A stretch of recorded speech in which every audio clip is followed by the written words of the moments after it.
श्री गणेशाय नमः। ॐ श्री सरस्वत्यै नमः।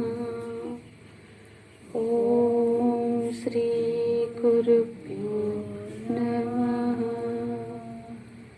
गुरुर्ब्रह्मा गुरुर्विष्णुः गुरुर्देवो महेश्वरः। गुरु साक्षात् परं ब्रह्म तस्मै श्री गुरवे नमः। तस्मै श्री गुरवे नमः।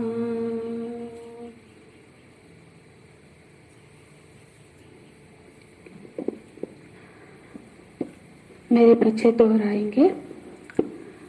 वासुदेवेन्द्र योगीन्द्रम। थोड़ा सा वॉल्यूम और ज्यादा बढ़ा दीजिए शर्मा जी प्लीज। थोड़ा सा और।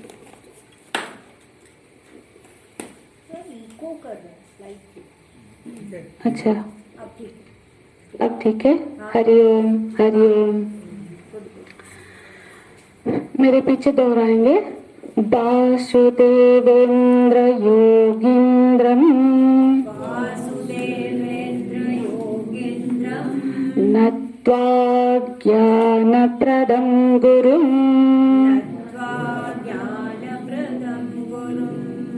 मुमुक्षूणां हितार्थाय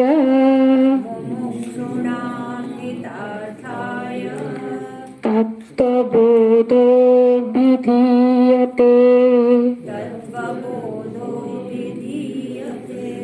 तत्त्वबोधो विधीयते।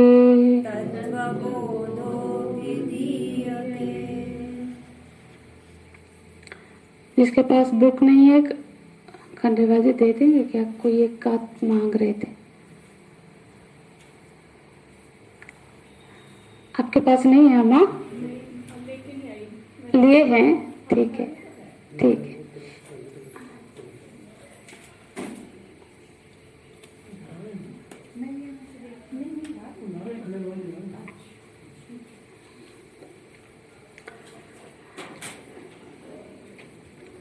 ठीक है पाठ करते हैं।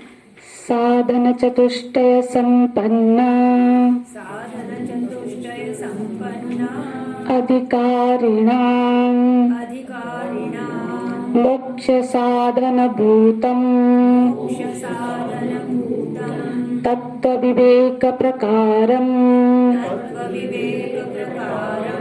वक्ष्यामः। साधन चतुष्टयं किम्? नित्यानित्य वस्तु विवेकः इहामुक्तार्थ फल भोग विरागः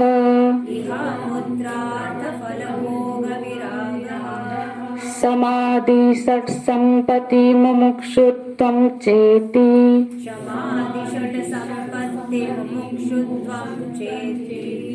नित्यानित्य वस्तु विवेकः कः?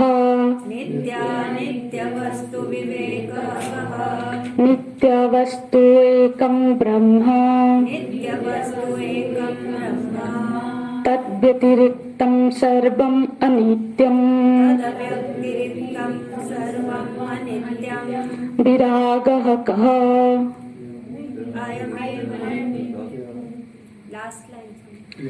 अयमेव नित्यानित्य वस्तु विवेकः।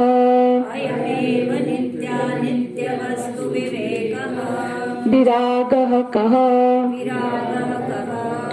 इह स्वर्गभोगेषु इच्छाराहित्यम्। समाधि साधन संपत्तिः का? समोदम उपरमस्तितिक्षा श्रद्धा समाधानं च इति।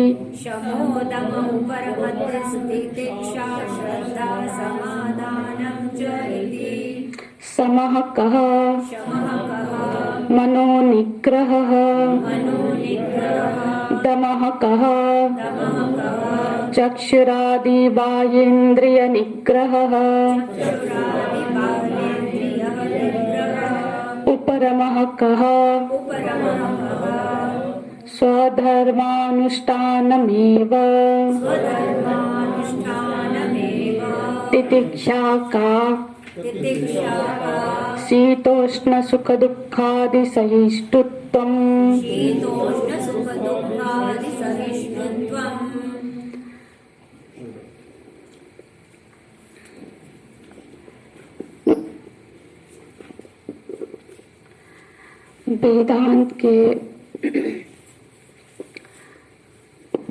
वेदांत का साधना जो है वो 3 स्तर का होता है मुख्यतः, श्रवण, मनन और निधिध्यासन। तो जो अब हम कर रहे हैं ये श्रवण साधना है। तो श्रवण साधना में जो प्राप्त ज्ञान है उसका फिर हमको मनन करना चाहिए। तो मनन में क्या होता है, जो मनन में जो प्राप्त ज्ञान है उसका जब हम मनन करते हैं श्रवण में किए हुए प्राप्त ज्ञान का, तो जो हमारे अंदर जो संशय होता है उस ज्ञान के प्रति, क्योंकि हमने सुना, ठीक है, तो सब तो ऐसे ग्रहण नहीं हो जाता है, कुछ ज्ञान फिर उसमें कुछ संदेह रहता है, कुछ संशय होता है। तो जब तक ज्ञान संशय रहित ना हो उसको हम फिर ग्रहण नहीं कर सकते। जैसे कि अब कोई भोजन हमारे सामने है और हमारे मन में ये भाव आ गया, पता नहीं इसमें कैसा पानी या तेल डाला है, फिर हम उसको खा नहीं पाएंगे। या कोई पानी का ग्लास लाया, लगेगा कि पता नहीं इसने कहीं से ले आया। यदि देखो वही पानी दूसरे को दिया, वो उसने पी लिया क्योंकि उसके मन में संशय नहीं आया।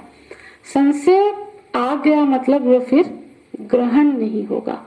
तो फिर मनन की आवश्यकता बन जाती है कि हम जब मनन करते हैं, जो प्राप्त ज्ञान है वो संशय रहित होगा, तब जाके वो हम उसको ग्रहण कर सकते हैं। उस हिसाब से अपने जीवन को क्या करेंगे, क्योंकि उसके बाद है निधिध्यासन, मतलब उसको अपने जीवन में उतारना है। हाँ, अब हम श्रवण के लिए तो श्रवण नहीं कर रहे हैं ना, अब जो हम यहाँ पे श्रवण साधना कर रहे हैं, क्योंकि एक दिन ये जो हम श्रवण कर रहे हैं इस तरह का जीवन ये हमारे जीवन में उतर जाए। तो इसी के लिए जब हम अभी जैसे कि क्लास कर रहे हैं, इसके बाद एक दिन हमारा होता है स्टडी ग्रुप। तो मोस्टली उस दिन क्या करना चाहिए कि जो हमने अभी पढ़ा है उसी का उस दिन बैठ के चर्चा होनी चाहिए, चिंतन होनी चाहिए, ताकि हमारे मन में यदि कोई प्रश्न उठा या है, आपस में बात करके समाधान हो तो ठीक है, नहीं तो फिर वो प्रश्न पर हम चर्चा करें। पर वो चीज हमको समझ में आ जानी चाहिए और वो संशय रहित ज्ञान हो। तो संशय रहित ज्ञान होगा तो उसके बाद हम उसको निधिध्यासन के थ्रू अपने जीवन में उतारने की साधना करेंगे। इसीलिए जो वेदांत की साधना होती है ना, वेदांत में ये एकांत साधना को इतना प्रश्रय नहीं दिया जाता कि अब पढ़ाई की, ब्रह्मचारी कोर्स हुआ, मेरा भी ऐसा भाव था कि उसके बाद में कुछ साल बिल्कुल एकांत में कहीं रहूं। तो हमारे आचार्य जी ने उस समय कहा कि ऐसे नहीं होती है बेटा, क्योंकि जब आप एकांत साधना में तो इतना ज्यादा प्रश्रय क्यों नहीं दिया जाता वेदांत में, क्योंकि वेदांत में विचार प्रधान साधना है, उसको विचार करना है। जो हम ऐसा नहीं है कि जो शास्त्र में पढ़ लिया आपको मानना है। सनातन धर्म जो है, हमारी जो वैदिक परंपरा है, उसमें आप खुल के प्रश्न कर सकते हो। हाँ, प्रश्न करने का हमको स्वाधीनता है, जैसे कि दूसरे धर्म में नहीं है। आप जानते हो कि गालिलियो या क्योंकि उनके धर्म के विरुद्ध वो बात थी तो उनको फांसी दी देगी, किसी ने विचार भी नहीं किया, मतलब आप उस पर प्रश्न नहीं कर सकते।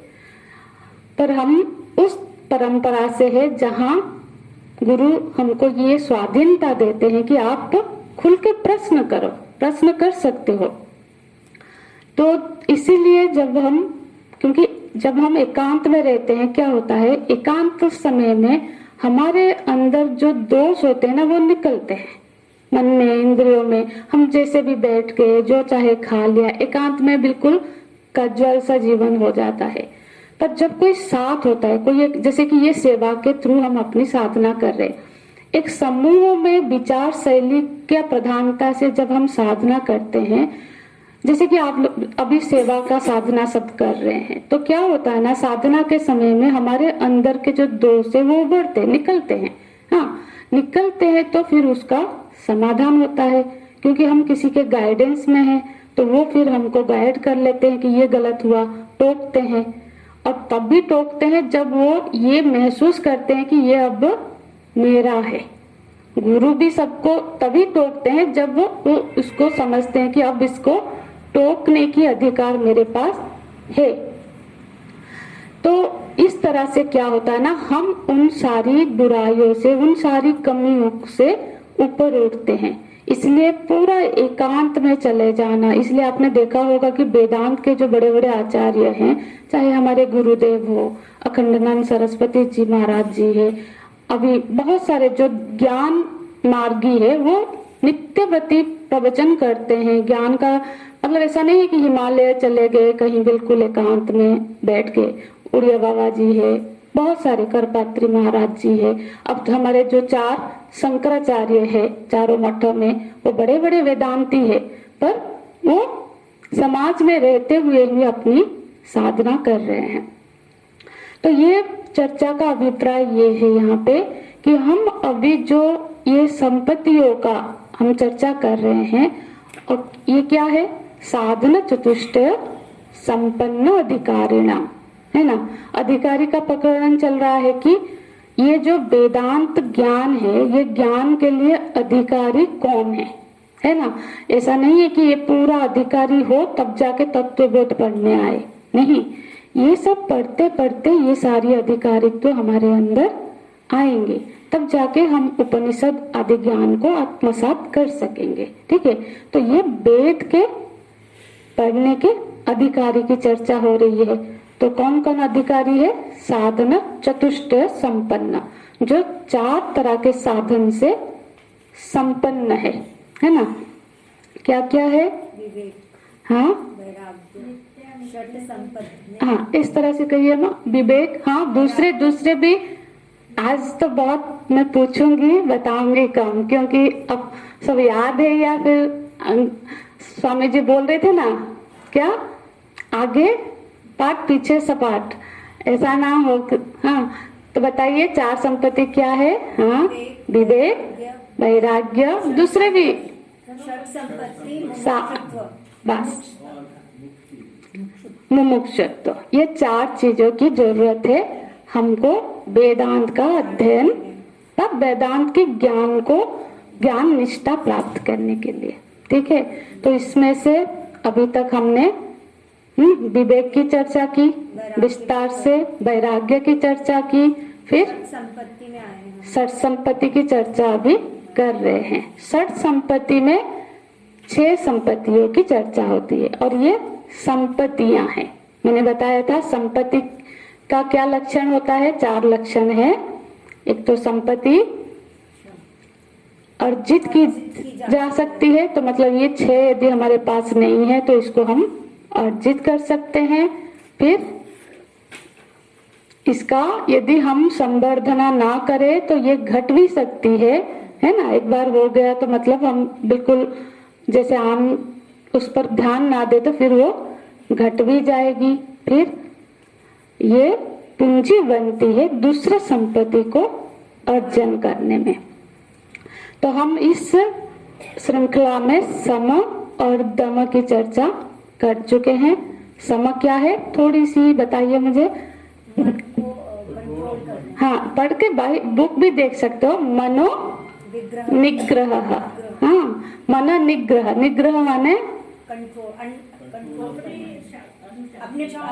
मैंने एक शब्द कहा था, पकड़ लेना। ग्रह माने पकड़ लेना, हाँ, निग्रह माने अच्छी तरह से पकड़ लेना, मतलब नियंत्रित कर लेना, मन को नियंत्रण में रखना। तो इसका अर्थ है मन हमारे पास उपलब्ध हो कि हम उसको अपने चुने हुए विषय पर लगा सके। अब हमारा मन हमारे पास होगा ही नहीं, वो कहीं घूम रहा है तो हम क्या करें, नहीं हो सकता है ना। तो मन हमारे पास उपलब्ध होना चाहिए, तो उसको बोलते हैं मन निग्रह। और फिर हाँ, तो मन निग्रह करने में दो चीजों में हम ज्यादा फोकस्ड है। एक तो डिसिप्लिन, दूसरा एजुकेट करना। हमको मन को, क्योंकि मन को किससे आप कंट्रोल करोगे, बुद्धि से, विवेक से ही करोगे ना। तो फिर बुद्धि में वो ज्ञान होना चाहिए, वो एजुकेट करना पड़ेगा। फिर मन को हमको डिसिप्लिन में रखना होगा। तो ये दोनों के थ्रू हम मन को निग्रह कर सकते हैं। फिर दूसरा दम। दम क्या है, क्या लिखा है, बाह्य इंद्रियों को कंट्रोल, नहीं क्या उसका डेफिनेशन दिया है, वहीं पे कोई एक पढ़े प्लीज। बाह्य इंद्रिय निग्रह। गुड। चक्षुरादि बाह्य इंद्रिय निग्रह। इंद्रिय कितने प्रकार के हैं, दो तरह के ना, कर्म इंद्रिय, ज्ञान 10 इंद्रिय है हमारे पास, 5 कर्म इंद्रिय, 5 ज्ञान इंद्रिय। मैं बार बार इसलिए बोल रही हूँ क्योंकि समझते हुए चलना है। बस कोर्स कंप्लीट करना, कोई हमको कोई अवार्ड नहीं देने वाला है कि आपने बहुत सारे ग्रंथ कर लिए, समझ जाएं। हाँ, ताकि अब मुझे पता है कि बहुतों को सबको पता होगा कि कौन कौन से हमारे इंद्रिय हैं। हाँ, रचनाएं मतलब कोई बताए, क्यों बोल रही हूँ, क्योंकि ऐसे स्वामी लोग आते हैं ना, पूछते हैं तो बताएंगे कालिंदी जी ने तो कुछ नहीं सिखाया। ऐसा नहीं है। तो हाँ, अरे इंद्रियां बताओ। नाक, कान, आँख, मुंह, हाँ हाँ, बिल्कुल सही बोला। उसका शब्द ऐसे हम करेंगे कि श्रवण। हाँ, आगे भी चल के इसके ऊपर विस्तार से उसकी उत्पत्ति के बारे में भी हम चर्चा करेंगे तत्वबोध में। तो इन सारे जो इंद्रियों को जो निग्रह कर लेना, मतलब इंद्रियों को नियंत्रण कर लेना, उसको बोलते हैं दम। हाँ, दम का एक उदाहरण क्या है बताइए। जैसे हम व्रत उपवास करते हैं ना, जैसे एकादशी का व्रत हम लोग यहाँ मोस्टली सब करते हैं। तो एकादशी में हम क्या करते हैं, एकादशी का अर्थ होता है हम दम, इंद्रियों को निग्रह करें। ऐसा नहीं है कि व्रत का अर्थ कभी नहीं होता है कि सिर्फ खाना। हमने उसको पता नहीं क्यों एक ही चीज में जोड़ दिया है कि खाना, ये नहीं खाना है, ये खाना है। व्रत ऐसा नहीं है। व्रत का जो एकादशी का व्रत का आप पढ़ेंगे, महात्म्य और पद्म पुराण में वर्णन है। सारे इंद्रियों को उसके विषय से निवृत्त रखना व्रत होता है। हाँ, उसको क्या करना, उसके विषय से। माने ऐसा नहीं कि आप एकादशी कर रहे हो और सिनेमा देख रहे हो, ये बिल्कुल व्रत टूट गया आपका, क्योंकि आपने नेत्र इंद्रियों को अपने कंट्रोल में नहीं रखा। इंद्रियों को कंट्रोल में रखने का अर्थ है कि इंद्रियों को ऐसा नहीं कि जो चाहे करने दे, जो करना चाहिए वही करे वो इंद्रिय। नेत्र भी भगवान का दर्शन करे, मन भी उनका चिंतन करे, कान उनके कथा का श्रवण करे, मुख में मौन हो या फिर उनका ही मंत्र का जाप हो, और जीवा वही मुख में, और रसना इंद्रियों को बस में हो। मतलब सबको अपने अपने विषयों से कंट्रोल, निग्रह कर लेना ही व्रत होता है। ऐसा नहीं है कि सिर्फ जीवा को हम कंट्रोल कर लेते हैं, बाकी सबको तो खुला छोड़ दिया, कुछ भी सुनना, गाना सुन रहे हैं, व्रत टूट गया। वो एकादशी व्रत नहीं होता है। एकादशी का व्रत है तभी सफल मानी जाएगी जब हमने सारे इंद्रियों को भगवान में एक दिन के लिए ही सही समर्पित किया। हाँ, फिर क्या होता है, ये समदम से फिर क्या होगा कि धीरे धीरे ये हमारे अभ्यास में आएगा। दम अभ्यास में आएगा तो सम की सामर्थ्य बढ़ेगी। दम की जरूरत वहां होती है जब सम कमजोर हो, है ना। मन ही कंट्रोल में है तो इंद्रिया कहीं जाएगी ही नहीं, है ना। पर कभी कभी क्या होता है कि मन में गुस्सा आ रहा है, पर हमको पता है कि इसको हम फिर क्या करते हैं, बाहर से थोड़ा कंट्रोल कर लेते हैं। वो दम है, जहाँ पे मन में कुछ और है पर इंद्रियों को हम कंट्रोल कर रहे हैं। जैसे कि आप हम सब ने साइकिल तो सिखाई है मोस्टली हम में से। जब हम साइकिल सीखते थे क्या होता था, साइकिल पहले क्या होता था, इधर उधर इधर उधर जाता था, पर फिर जब हमारा उस पर कंट्रोल हो गया, फिर तो मैंने बच्चों को देखती हूँ दोनों हाथ छोड़ के भी चलाने लग जाते हैं। फिर वो हम जहाँ ले जाते हैं वो वहां चलता है। तो इसी तरह से पहले पहले ये हमको उधर उधर लेंगे, पर फिर जब हमारा उस पर कंट्रोल हो जाएगा, फिर वो हम उसको जहां लगाना चाहे, पढ़ाई में तो पढ़ाई में ही लगेंगे। हाँ, और ये जो संपत्ति है, देखो अब हम लोग एक साधक है, तो साधक के हिसाब से हमारी जो मोक्ष प्राप्ति या मुक्ति की प्राप्ति है, उसमें ये जीवन में कुछ भी आपका लक्ष्य हो, बच्चों को भी हम यही सिखा सकते हैं। ये सारे सामर्थ्य के बगैर कोई आईएएस बनना चाहता है तो उसको भी अपना मन, सम, दम, तितिक्षा, उपरम सारे की उसको भी जरूरत पड़ेगी, है ना। बस ये कि उसका लक्ष्य कुछ और है। तो ये संपत्तियां हमको हमारे लक्ष्य तक पहुंचने में सहयोगी संपत्तियां हैं। तो अभी हमने पढ़ा सम और दम। तो अगला क्या है, उपरम कह। उपरम कह, तो ये उपरम शब्द हम हिंदी में भी प्रयोग करते हैं, आप सब इससे परिचित ही होंगे, है ना।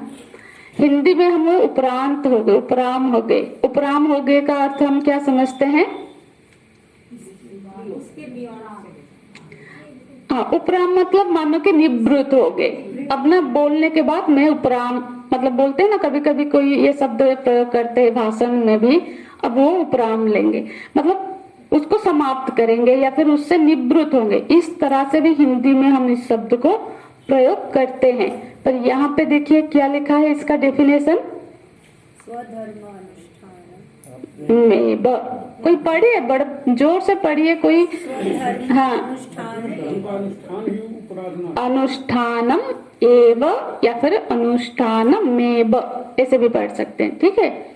स्वधर्मानुष्ठानमेव, तो स्वधर्म अनुष्ठान, यहाँ अनुष्ठान शब्द आ रहा है, अनुष्ठान शब्द आ रहा है तो मतलब इसका क्या होगा, कुछ करना है ना।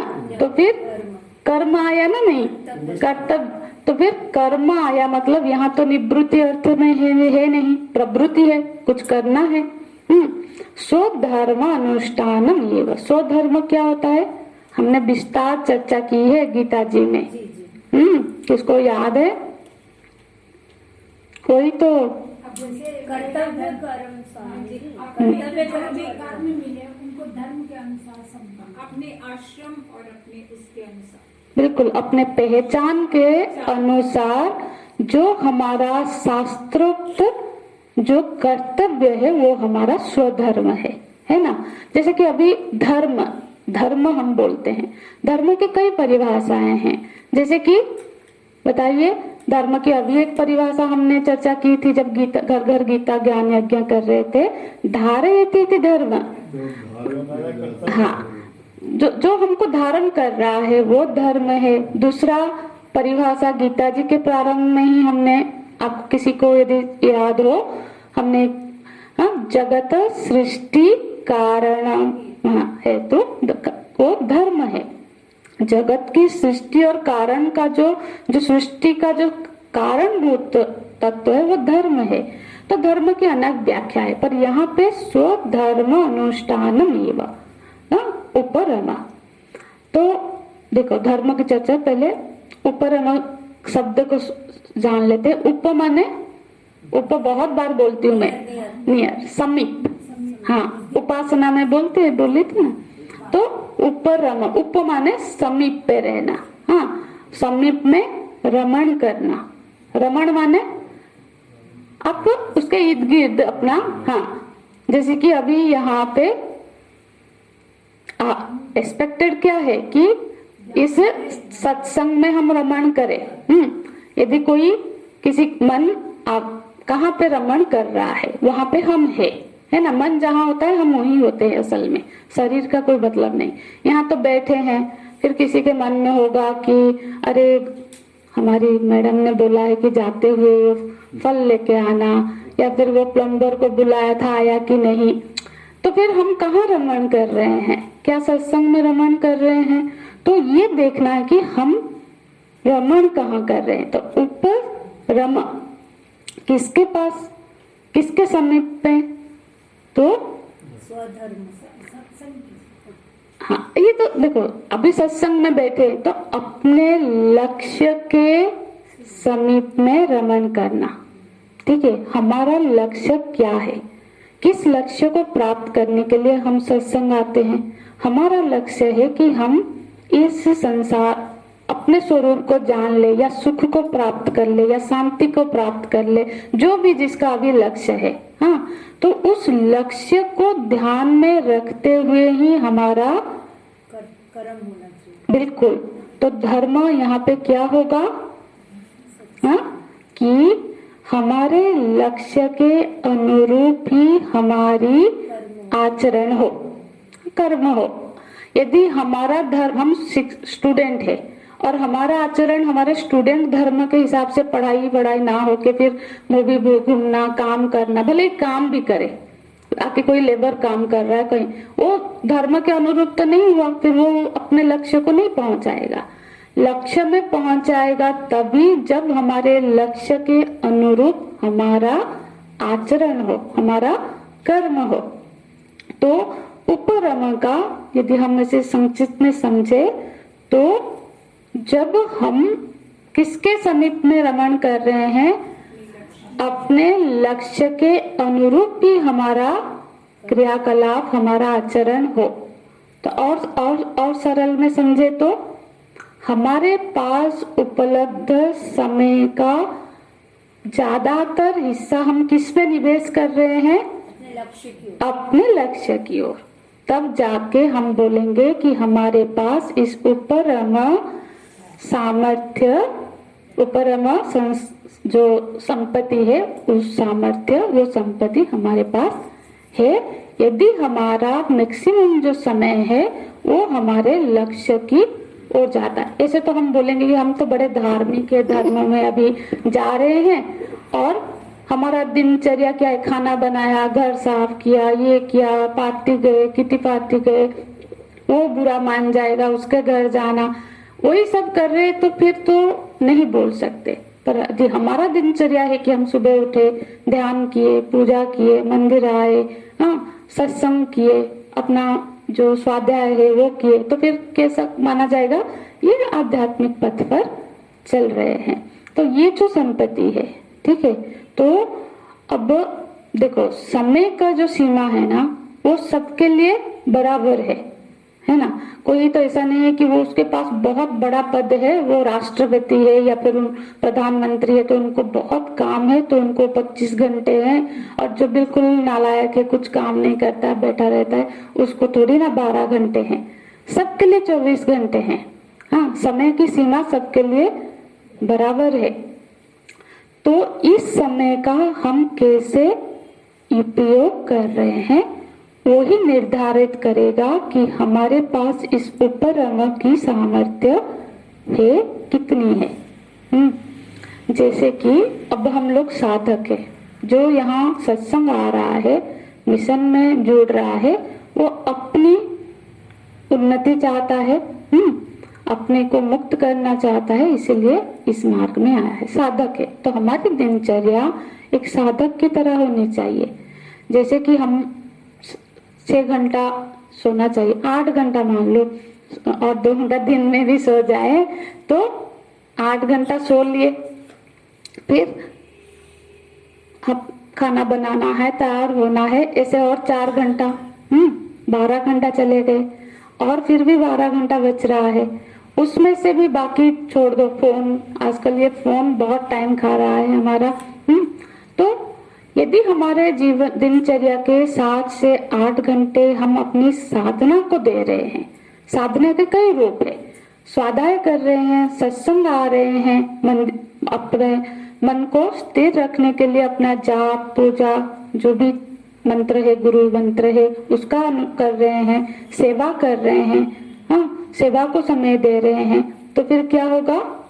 हमको देखना पड़ेगा कि मेरे दिनचर्या में से कितना समय मैं अपने लक्ष्य को प्राप्त करने के लिए दे रहा हूं। ठीक है। हाँ, तो योगा भी करना है, 1 घंटा करना है ना, तो ताकि शरीर स्वस्थ रहे तो हम करें। किसी की मना नहीं, खाना भी खाना है, सब करना है, पर ध्यान रहे कि मेरा लक्ष्य क्या है। अब वो बदलाव जीवन में आ जानी चाहिए, क्योंकि हम सब अभी साधक है। अब साधक का जीवन जीना शुरू कर देना चाहिए।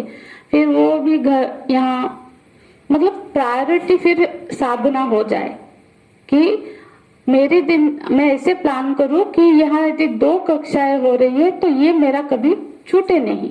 ऐसे प्लान हम कर सकते हैं चाहे तो, है ना। तो फिर ये जो उपरम है उससे क्या हुआ, हमारा दिनचर्या इस तरह से प्लान हो गया। पहले तो अपने स्वधर्म को जानना है, सत्संग में आके शास्त्र पढ़ के कि हमारा स्वधर्म क्या है, तो हमारी पहचान आज के दिन में क्या है। हम सब अपने दायित्व से निवृत्त हो चुके हैं, हम एक साधक है, तो साधक का स्वधर्म क्या है, उस हिसाब से अपना दिन को हम प्लान करें। और उसको फिर हम अपने कर्तव्य में जब लग जाते हैं ना, फिर हमारे पास बचता नहीं है टाइम फालतू के डिस्टर्ब होने के लिए, दुखी होने के लिए, सुखी होने के लिए। क्योंकि हम कर्तव्यनिष्ठ हो जाते हैं। तो इसलिए बोलते हैं स्वधर्मानुष्ठानम एव उपरमः। कुछ समझ में मतलब ये शब्द खुला? तो हाँ, तो उपरम का क्या है बताइए? अपने स्वधर्म में अधिक से अधिक समय का निवेश। बिल्कुल सही। इसमें क्या लिखा है उसको पढ़िए एक बार।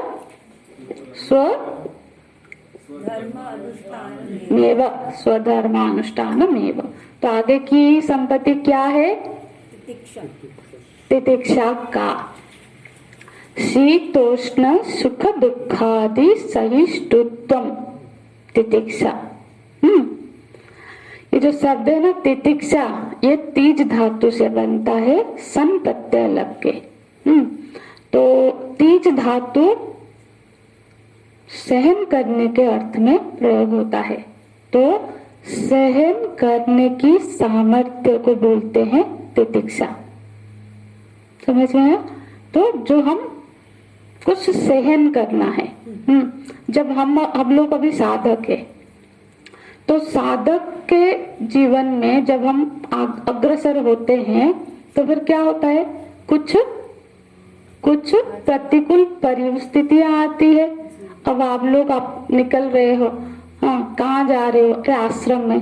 तो हो सकते है 2-4 लोग क्रिटिसाइज करे, देखो ये आश्रम आजकल भाग रहा है बहुत, तो अरे बोल देंगे लोग, तो हमको क्या करना है? क्या कोई बोल देता है तो हम अपने रास्ते पे अपनी साधना में चले। तो फिर क्या होता है, एक दिन वो ही हमको फॉलो करने लग जाते हैं, देखते हैं इसका तो उन्नति हो रहा है। नहीं तो पहले जब कोई आता होगा, मुझे नहीं लगता है कि ज्यादा बोलते, पर लोग ऐसे भी बोलते हैं जो कुछ और कर रहा होगा। आप आश्रम में भी जा रहे हो, मतलब एक धर्म के मार्ग में, आध्यात्मिक मार्ग में भी जा रहे हो, तब भी आपको क्रिटिसिज्म का भी सामना करना पड़ सकता है। अरे आजकल तो मम्मी को बिल्कुल समय नहीं है, बिल्कुल जब देखो सत्संग जहाँ चले जाते हैं।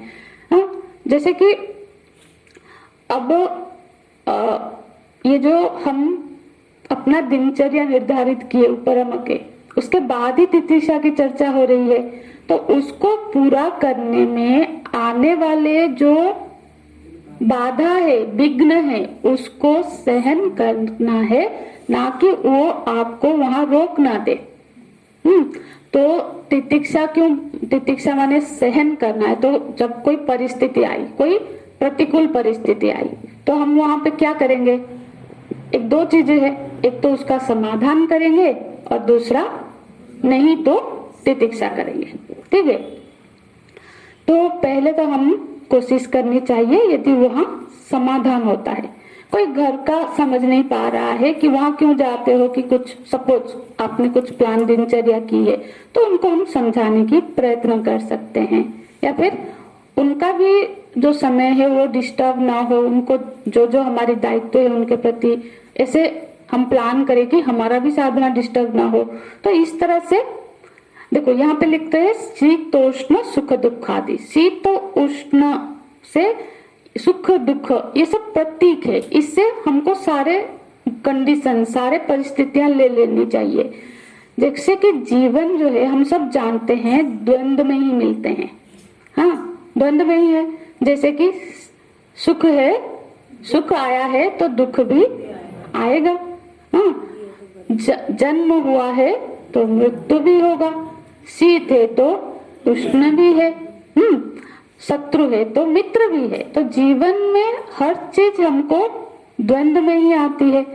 तो फिर यदि किसी की ये मांग हो कि सिर्फ सुख ही सुख हो, तो ये तो कोई लॉजिकल नहीं हुआ, ये सही गलत चीज हो जाएगी। दुख तो आएगा तो फिर सब मित्र ही मित्र हो, ये भी नहीं होता। आप चाहे कितने भी अच्छे हो, सही हो, फिर भी शत्रु हो जाते हैं।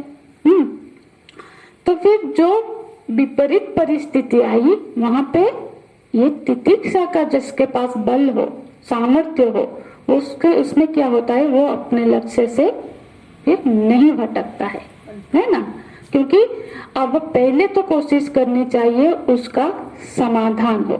जैसे बाह्य परिस्थिति है, शीत उष्ण, ठंड लग रही है, हम मेडिटेशन में बैठे हैं, ठंड लग रही, ओढ़ ले, खिड़कियां बंद कर ले, फिर बैठ जाए।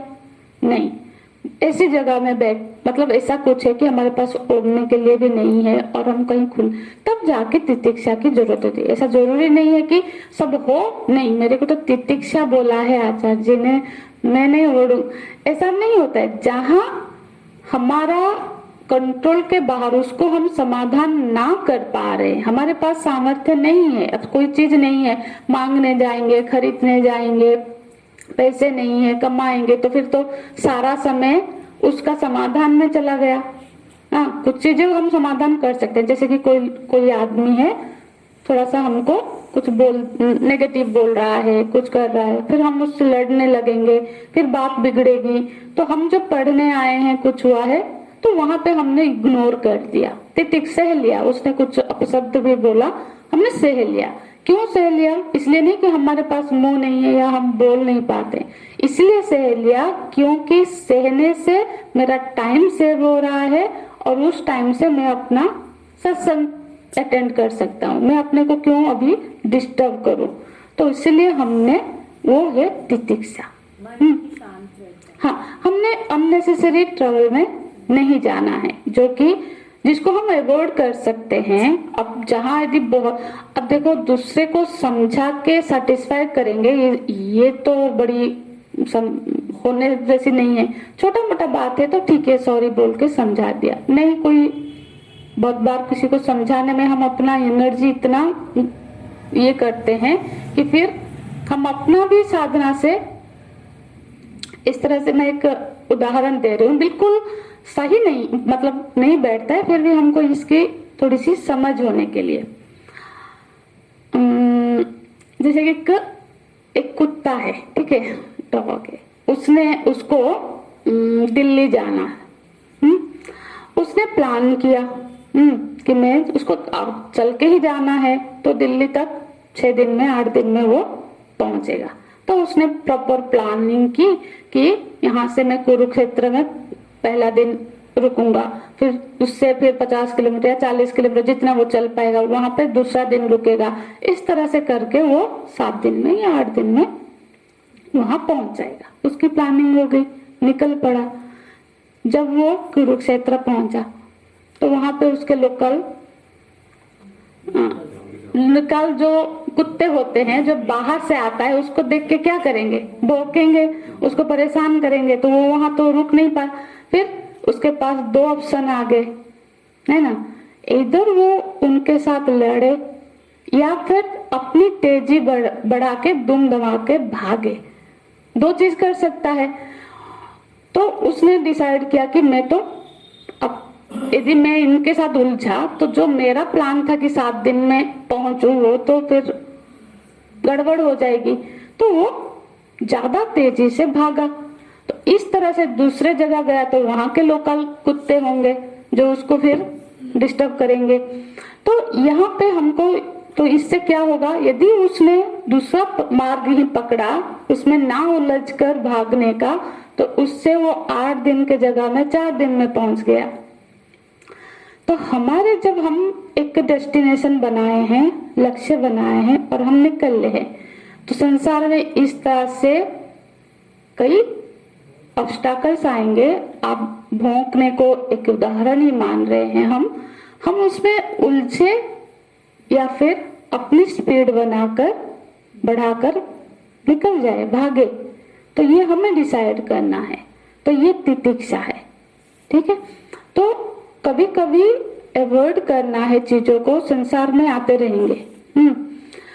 और हमको जो चीज हमारे साधना में प्रतिबंधक हो रहा है उसको बड़े शक्ति के साथ उसको दमन करना है, अवॉइड करना है, तभी जाके हम अपने लक्ष्य में पहुंचेंगे। नहीं तो यदि हम उसमें उलझे तो हो सकता है हम कभी ना पहुंचे, वहां हम फंस जाएंगे, वो इंजर कर देते, उसको वापस वो भाग जाता, इधर आगे जाने की हिम्मत ना होती, आप झुंड को लड़ नहीं पाओगे, बहुत सारी चीजें आएंगी यदि हम उसमें उलझे। तो यदि हमने अपना जीवन का लक्ष्य बनाया है कि हमें भगवत प्राप्ति करनी है, ये जो जन्म मृत्यु रूपी चक्र से अपने को उद्धार करना है, तो फिर तो हमको भागना ही पड़ेगा, इसमें उलझना नहीं है। तो जब तितिक्षा करने जाते हैं, तो कोई तितिक्षा करने के लिए ऐसा नहीं है कि हम सोचे कि अरे सब कुछ तो ठीक है, क्या तितिक्षा करे, चलो जंगल में जाते हैं फिर तप।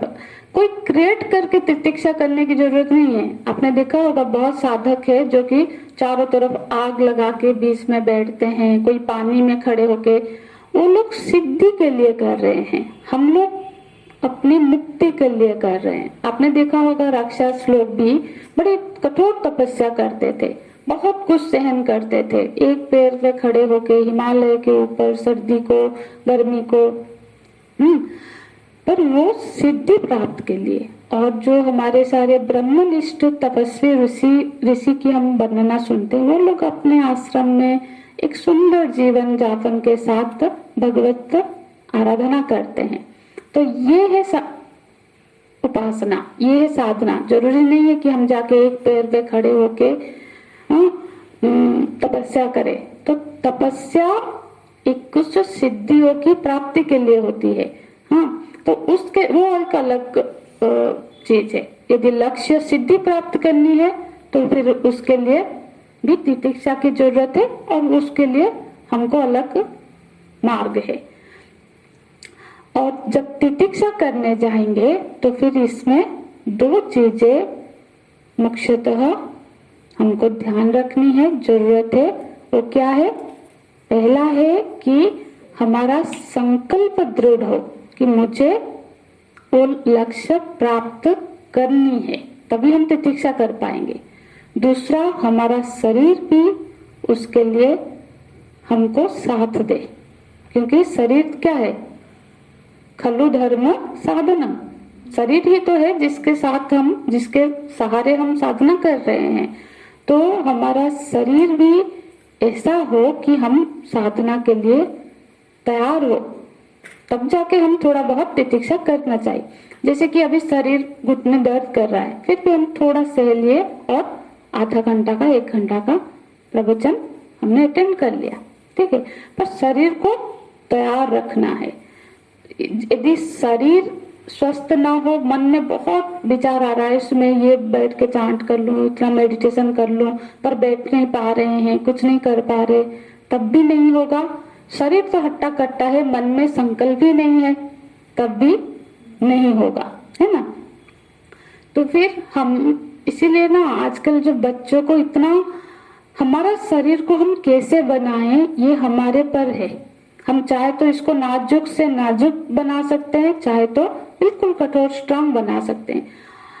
पहले के जमाने में राजकुमार भी बिल्कुल जंगल में जाके गुरुकुल में रहकर शिक्षा अध्ययन कर रहे थे, इसलिए नहीं कि उनके माँ बाप अफोर्ड नहीं कर सकते, क्योंकि वो स्ट्रांग बन रहे थे ताकि जीवन में आने वाली हर परिस्थिति का वो सामना कर सके।